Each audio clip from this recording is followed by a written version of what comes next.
So I'm looking at this blend door actuator for a '99 Nissan Maxima, and opened it up to take a look inside. And I believe the chip is blown because I can, either that or the driver is not functioning, because I can move the motors by switching 12 volts either forward or reverse using this double pole double throw switch that I just kind of wired up. So I can actually move the blend door. I could mount this right back in the car and just connect two wires to the motor and have a switch somewhere that I can just position the temperature however I like it. Because obviously it's either, if I want heat, it's full heat, and if I want the AC, usually it's full AC. And then by the time I get there, I've shut it off completely. So I'm one of the, I'm used to the old cars where you had some kind of lever that you pulled and it was mechanical, and you either usually were running it full cold or full hot, and they're hardly ever in the middle unless you're on a really long trip.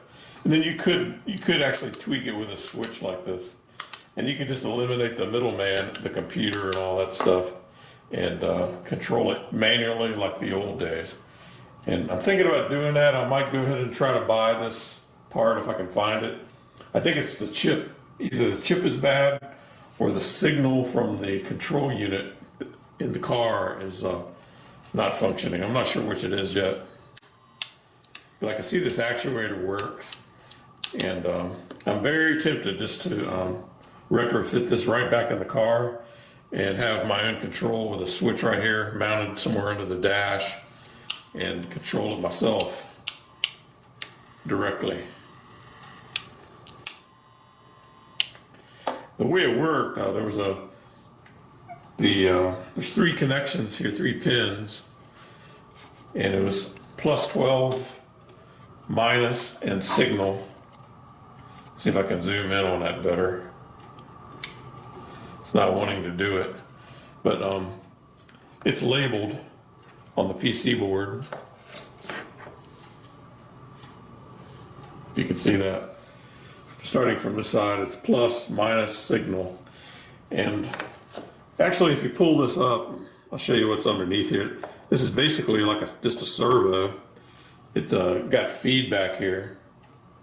And what it does is this chip takes the signal and just generates a plus or minus voltage to get the signal to equal what's on the wipers here. And that's all it is really. It's like basically just a servo.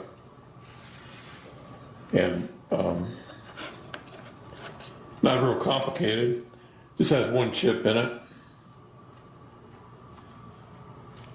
And I'm going to try to find one of these. If I can't, I'll probably just retrofit the dashboard switch on it and roll it that way.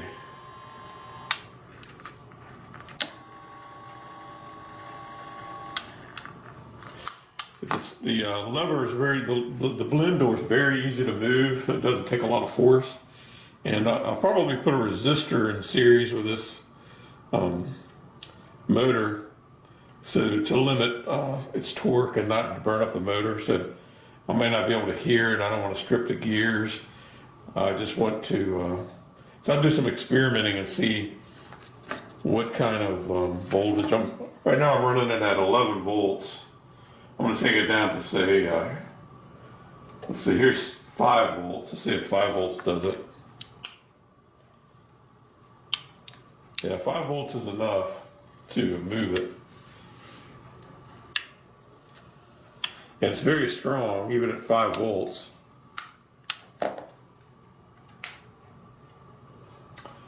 There, now I'm at 2.5. It's still moving it.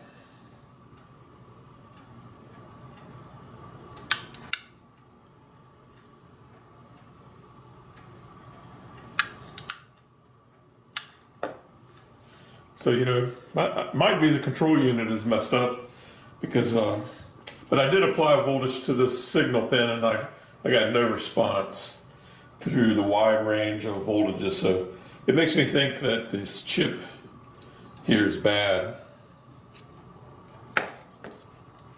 The driver chip.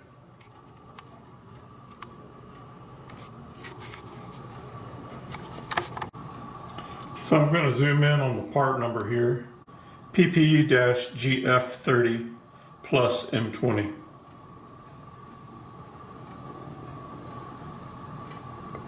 There you go. There you go. PP-GF30 plus M20.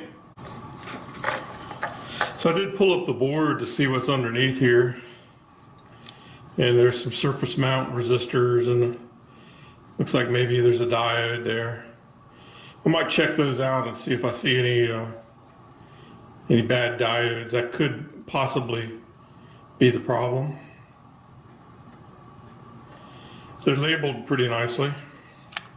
There's a capacitor, C6, a couple capacitors, a couple of resistors, and a diode. And those things can go bad.